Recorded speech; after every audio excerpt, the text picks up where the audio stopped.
सत्संगति किम न करोति, सत्संगति किम न करोति, यानी सत्संगति क्या नहीं कर सकती।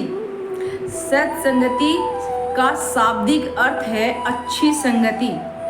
मनुष्य एक सामाजिक प्राणी है, वह समाज में अकेला नहीं रह सकता।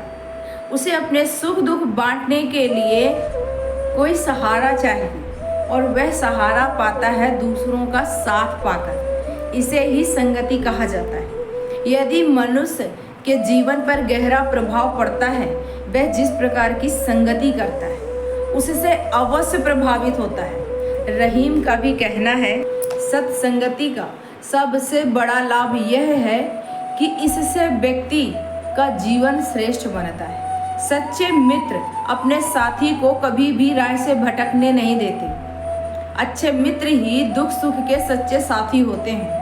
कहा जाता है, संगति अच्छी, संगति बुरी असाधु की आठों पहर उपाधि। दुर्जन लोगों की संगति में हर समय संगति में हर समय उपद्रव ही होते हैं। चोर, डाकू, बदमाश, बेईमान लोगों की संगति करने से उसी प्रकार के अवगुण आते हैं। कभी कभी तो अच्छे लोग भी बुरे बन जाते हैं, उनके साथ बैठने से ही कलंकित हो जाते हैं। कुसंगति के बड़े बड़े बुरे परिणाम होते हैं। जैसे केले के वृक्ष के साथ बेर का वृक्ष उग जाए तो वह अपने कांटों से केले के कोमल पत्तों को भेद देता है। डाकू अंगुली माल का महात्मा बुद्ध के संपर्क में आना और श्रेष्ठ महात्मा बनना, और सुभाष चंद्र बोस अंग्रेजी सरकार के पिट्ठू बनने गए थे। क्रांतिकारियों के संपर्क में आकर अमर नेता बन गए। सत्संगति का तो क्या कहें, पारस है जो पत्थर को भी सोना बना दे।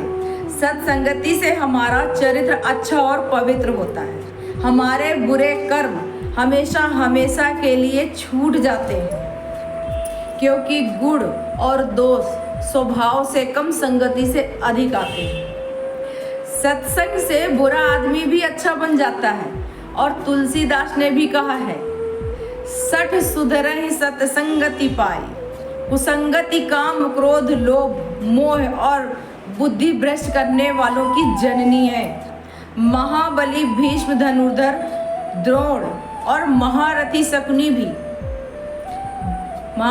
शकुनी जैसे महापुरुष भी इसके मोह में फंसकर गलत राह पर चल पड़े। इस प्रकार हर एक को चाहिए कि बुरी संगति ना करे। जिस प्रकार चंदन पर विषधर सर्प लिपटे रहते हैं, लेकिन चंदन की सुगंध को कभी कम नहीं कर सके,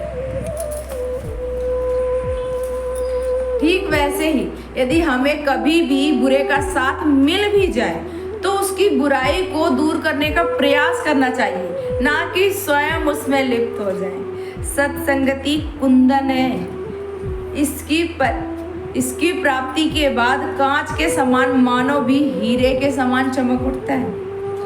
मानव को सज्जन पुरुषों की संगति में रहकर अपनी जीविका रूपी नौका को समाज रूपी सागर से पार लगानी चाहिए, तभी वह आदर प्राप्त कर सकता है। नमस्कार।